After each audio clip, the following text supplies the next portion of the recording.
Hi, everyone. Heather Williams here with the California AfterSchool Network. Excited for another fireside chat. As usual, joined by Michael Funk from the California Department of Education. Also, Sterling Williams, who's now making quite a few appearances on our fireside chat. Sterling, good to see you.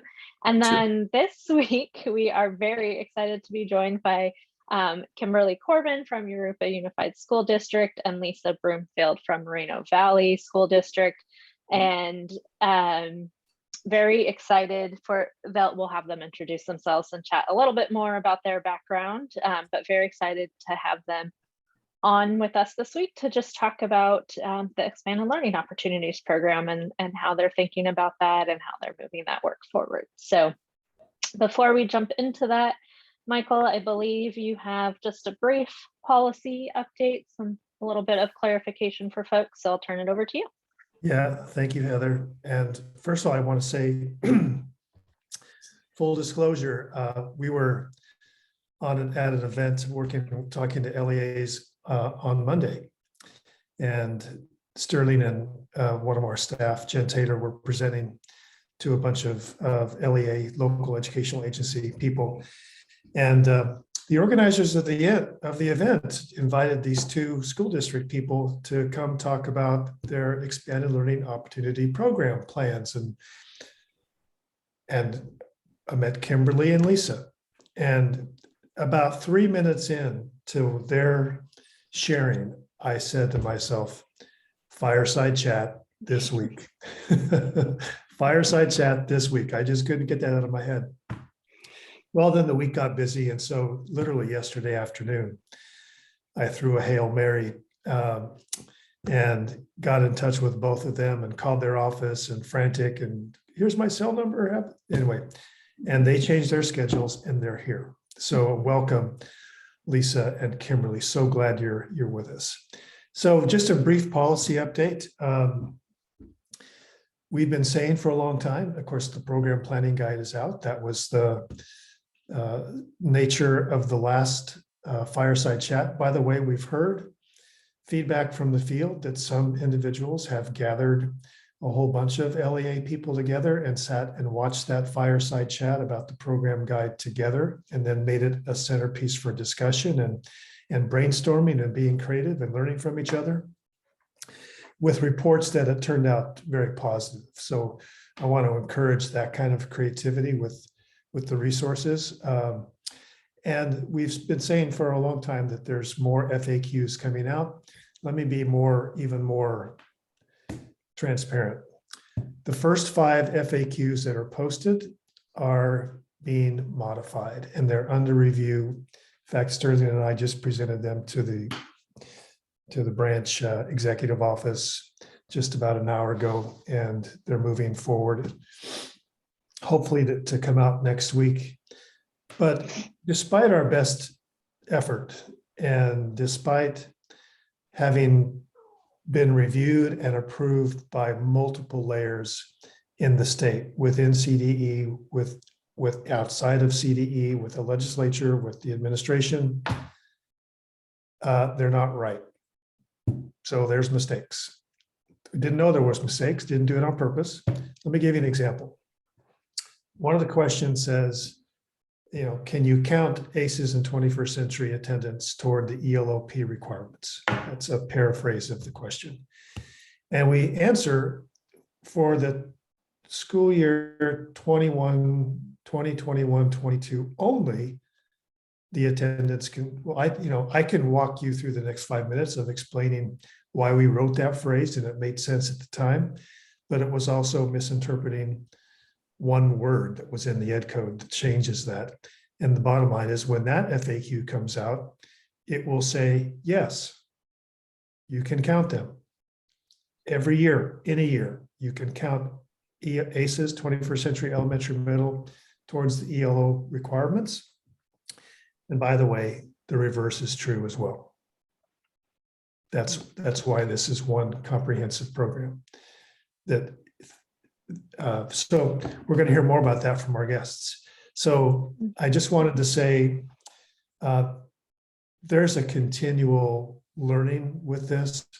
It's complicated. So I've said this before, if you feel like sometimes you're confused or you think you got it, and then you get into a conversation with somebody else, and there's a nuance that pops up that you hadn't thought about, welcome to our universe.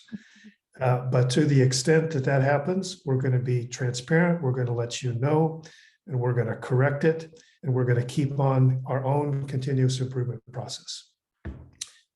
So Sterling, the guy that gets to discover a lot of those nuances in conversation with others and with me, and who, among other things, is our lead person at the Expanded Learning Division for the Expanded Learning Opportunities Program.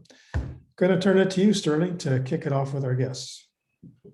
Thank you, Michael, and thank you, Kimberly and Lisa, for joining us. So I spent a lot of time in the Expanded Learning mailbox, really getting an idea and taking a pulse of the community in the field as to how they're working through their Expanded Learning Opportunities Program. And one of the biggest things that comes up is opting out. And so I want to know whether or not opting out of these funds and operating this program came to mind for you all, and what was your decision to kind of move forward and really put forward a good program for your students? Well, I can jump in right away and tell you, never do we ever give money back that can help our kids. I mean, that's just, I was trained under the philosophy of today's dollars for today's kids, for today's needs. So we don't push things off because our kids need it now. Our families need it now. Our communities need this now. Our learners have changed dramatically. They've been affected by the pandemic forever. It's a change. That's okay, because now we're saying, okay, we recognize things are different. Now here's some resources to address them. So it never entered our minds to delay it or to say, no, thank you. I'm going to echo Kimberly and say that never at any point in time, in Moreno Valley, we never give money back. We never turn down money. We actively seek grant. We have a grant writer on staff. And when people want to give us money to support our students, we are going to work to find a way to utilize it effectively. We have a very impoverished district, a lot of homeless students, over 80% free and reduced, unduplicated count. And this money will allow us to provide services and supports to our students. And that is always number one with us. We will find a way to utilize, and we're very excited about the amount of money that you're giving us, and doubly excited about the flexibility to utilize this money in a way that best supports our students. So, frankly, Sterling, I can't wait to spend the money that you that you have given me. Come on, Sterling, I'm ready to spend the money. There is just no way. We are so appreciative of the fact that this money was made possible. Oftentimes we get program requirements and we don't get the funding. We have to utilize our own funding to support the program requirements. And you're giving us money and you're giving us flexibility. In Moreno Valley, our mission statement says we will provide an equitable education for all students to be prepared for college and or a viable career path for a successful life. We need this funding to support our mission statement. So thank you very much. And if there's some extra shares left over, if there's some extra money left over, Sterling, I'm just saying, Michael, if there's extra money left over, you can feel free to send that money to Moreno Valley, and we will spend it happily on our students, on our families. Lisa, I don't know if you're aware of this, but you just dropped the F-bomb twice. Flexibility. Okay, flexibility. So yes. We're getting a lot of folks saying, tell us what to do. We're getting a lot of folks who are concerned because we've trained them to be this way, because CDE is kind of our reputation as a compliance agency. Mm-hmm. So people are starting with, I don't want to break the rules. So help me stay in my lane. I never heard that from either of you. I'd like to hear from both of you what this flexibility looks like. Tell us specifically, what are some of the things you're thinking about doing when you have done the work of starting with what do our students and families need and deserve versus starting with what rules should I be careful not to break? What does that look like in your planning, in your imagining for this funding? Whoever wants to jump in first. You go, Kim. Okay, I can say this, when you're first faced with anything that's different and unique, it's important that you get the right people in the room. And so with getting the right people there, then talking about what's the audience going to hear? And what do they need to hear? And how do we shape this so that it's exciting, that they see the good in it, that they get excited with us, and that we do this as a community, really. Our district is, we work still in silos to some degrees, right? Because we have business services, ed services, we have, equity services, all these different divisions. But when we all came together and said, what do we get to do with this? And how does it meet? I'll say something, Dr. Bloomfield, you had mentioned that this is the way you meet your mission and your vision of your district. Likewise for us. We want to remove the barriers for our kids. We recognize that there's a lot of deficiencies that have happened, that we have a lot of work to do. And so if we looked at it through the lens of each of our offices, we got more excited and it became less, we weren't worried because we were in it together. The other thing I would say is that we went through all the things we could do and we didn't worry about things we couldn't do. Because there didn't seem like a lot of things we couldn't do, whether that's infrastructure, getting more people, building new types of programs, taking the programs. Oh my goodness, when we heard we could take our programs off-site into the neighborhoods that we can't get kids to come out of after school, to come to us, and we can bring basically the mountain to them. We're on board. We're doing it. So that's how we did it. We basically sat down, got all the right people in the right room. And I mean, in the right room, right? To discuss exactly what it is that we can do that would match the needs of our community, including our teachers. So they are the ones on the front line. And, I always joke and say, you got to feed the teachers so they don't eat the kids. So you really want to make sure they're happy. And this is a program that's viable for everybody. Yep. I'm going to say that, again, talking about the flexibility. I mean, at first, it was, how are we going to do it? But with the flexibility that you have put in place, it made it doable. So we're starting, like, for example, with our non-instructional days, we're starting at 2 school sites, and that is going to allow us to see this first period during our winter break is going to allow us to see what things we need to work on. And so as opposed to starting with, we have 23 elementary schools in Moreno Valley. So again, it ties back to that flexibility that we can use these 2 schools, as our model and then develop and make it, for improvements. And so it's exciting. I mean, it's exciting. We are trying to develop a program that our kids want to attend. And again, the flexibility with attendance, being that we are providing access to students, but we are not going to be held, in a punishing way for students who don't come. But our desire is to see our students come every day.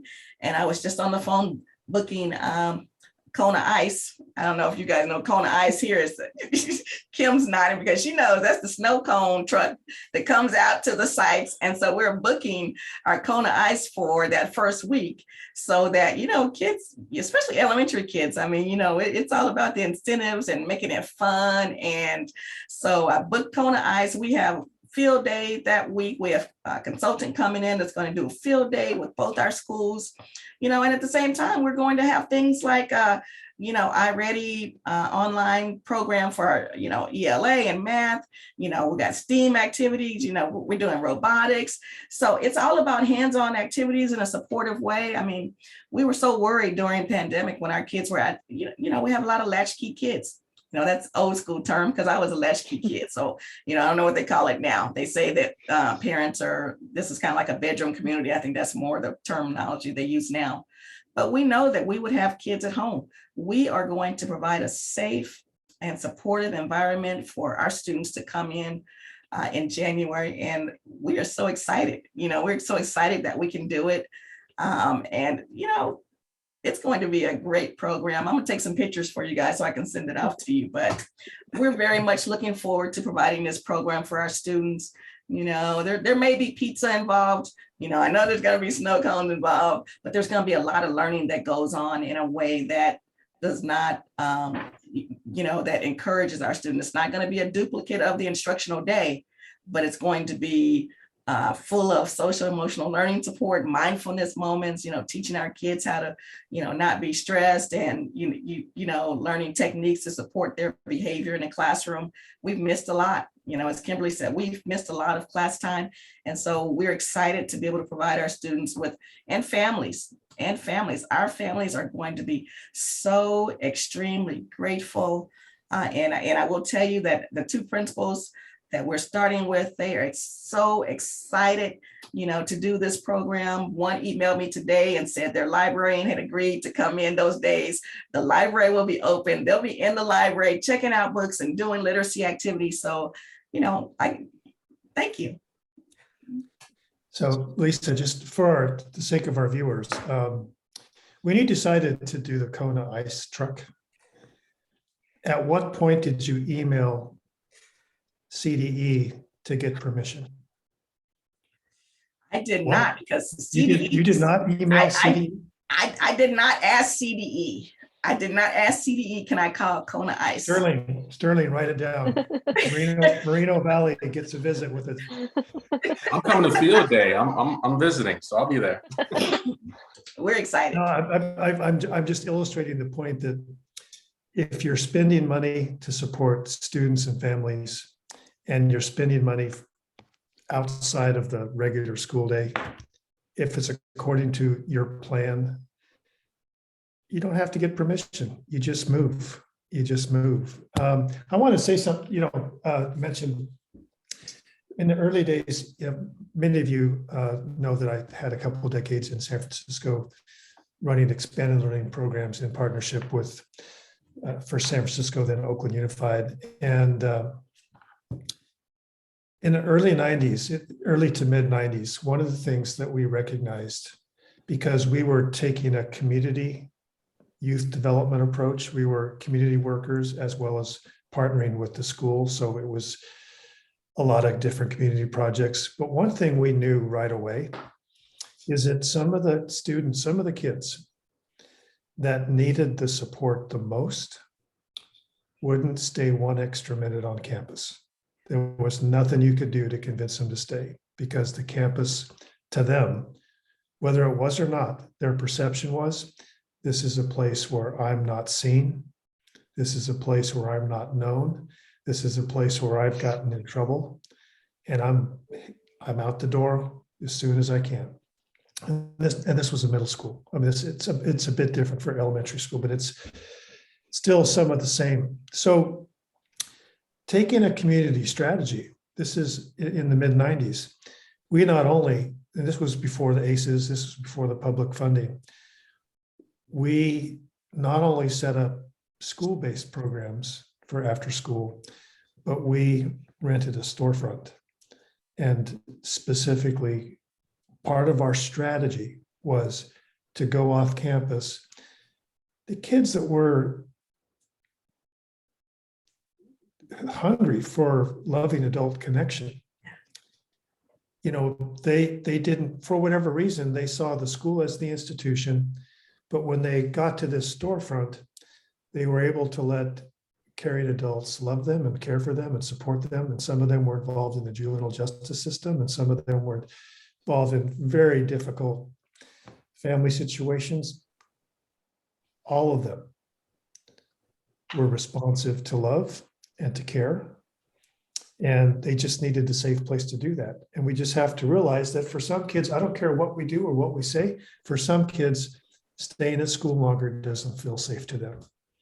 And so rather than argue against that or fight it, I love this idea of, yeah, we're gonna go, what'd you say, Kimberly? Take the mountain to them, right? They're not gonna Yeah, come to us, so we're gonna come to them. We've tried it in the past and our funding ran out. So we're excited now we have funding again to go. It's one of our tougher communities in terms of safety in the local area. They have a great community center house. We also have a local community center that we know we can reach more kids at. But I think you bring up a really valid point. I've worked in a number of different school districts where it depends on the child, it depends on if they feel safe in that, the problem for us many times is how do we get them home? It's not even so much, and even if we were to say, well, we can expand our transportation, yeah, we do have some challenges with that. So let's just rethink the program and take it to them. And there's something really special about seeing your teacher in your home community. Yeah. There's nothing like it. I remember the first time I was out and about and I saw some of my high school students and it was in the community. And I swear they just think I lived only on campus and that I wasn't a real person. And the minute I ran into them and did some community things with them, I became a real person to them. Yeah. And it changed our relationship. So we know that that's hopefully the outcome of a program that we start off site. Heather, you're always good at kind of a wrap up question. I know we're about at our time, so I'll pass it back to you.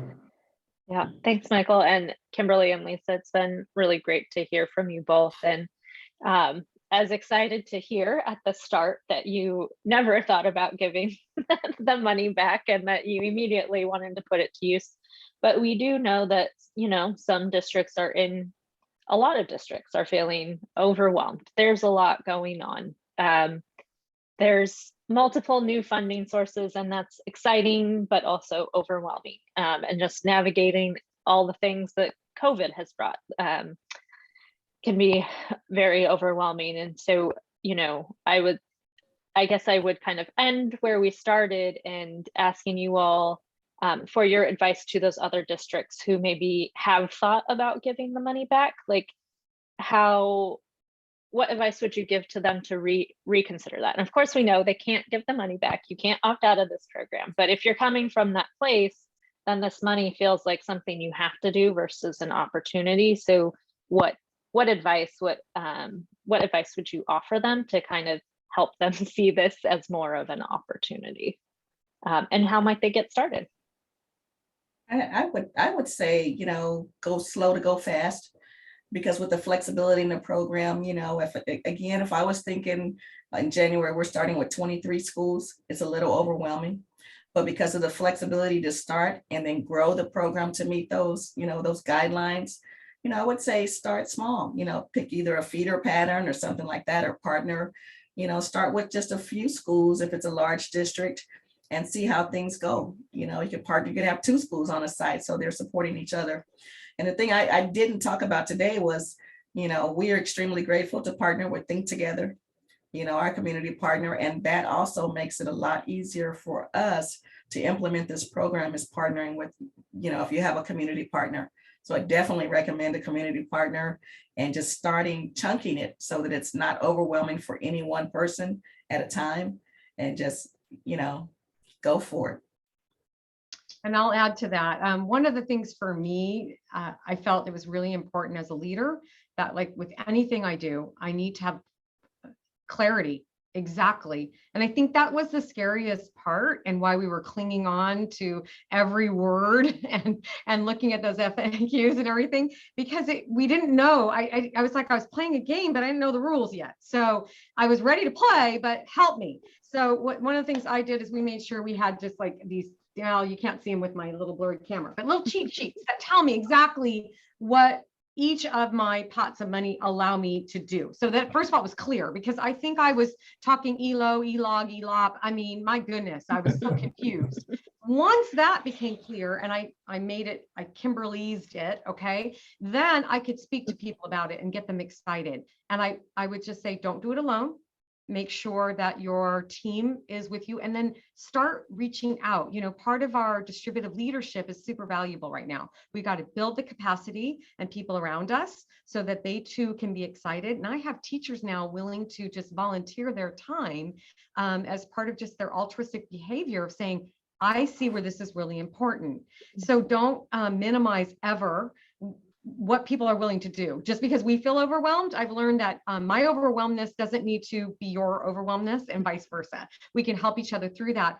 And I don't know about you, but any challenge I've ever faced, as long as I have someone beside me and saying, come on, it's going to be okay.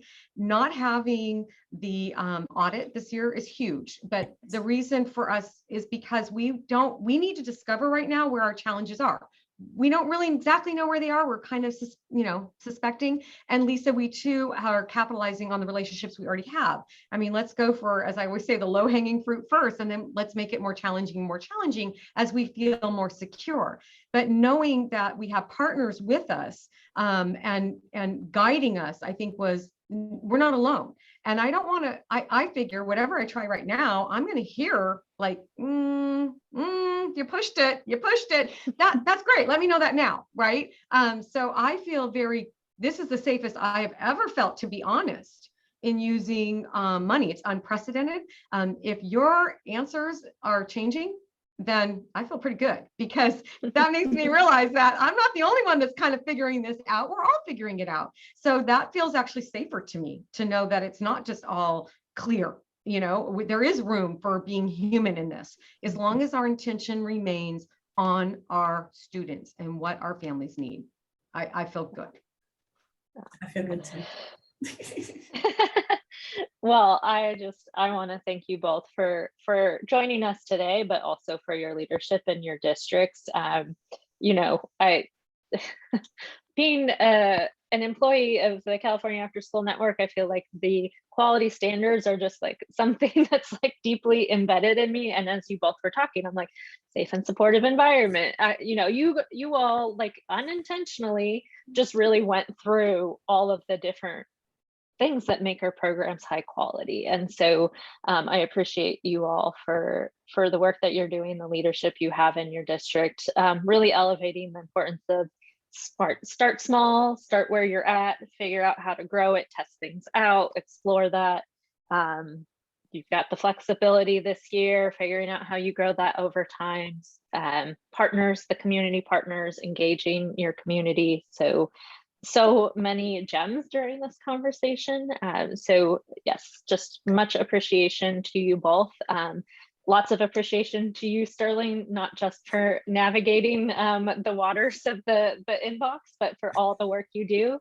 And Michael, I will turn it over to you for some closing comments.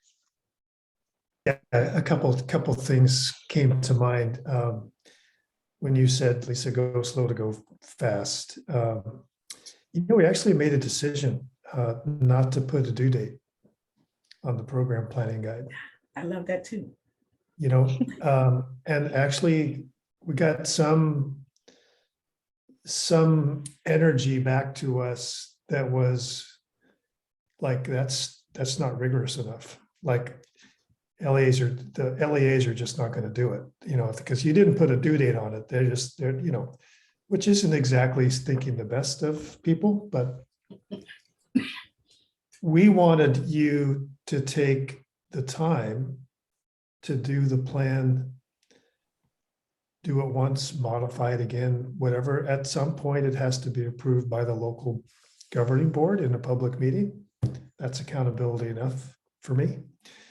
So that's one of those points of flexibility. The other thing I want to reinstate that we said on Monday's webinar is to restate that we are taking a look at some of our own guidance around ACES programs to make sure that right now we've been giving guidance that gives people the impression they are more ACES funding, and 21st is more rigid than it really is. And so part of the reason people have a difficulty imagining how this could be one comprehensive program is because some of the very guidance that we've given out, well, we're going to change that. It's going to take us just a bit of time, but terms of attendance, what people are going to be measuring is, are you following your own local early release policy for attendance? We're not telling you what it has to be, so it can match up with what your plans are for the ELO program. Well, you've heard me say it, lead with love. What we've seen today is what leading with love looks like, because I firmly believe that leading with love is harder work than leading with compliance. Leading with love is, you can't really plan for what your students need and deserve unless you take time to know them. It takes time to know your families. It takes time, it takes proximity, and it's more emotional, it's more taxing, but it's leading with love. And Lisa and Kimberly, thank you for demonstrating to all of us in California what leading with love looks like. All right. Thanks, Heather. Thanks, everyone. Have a Thank good you week. so much for Thank having you. us.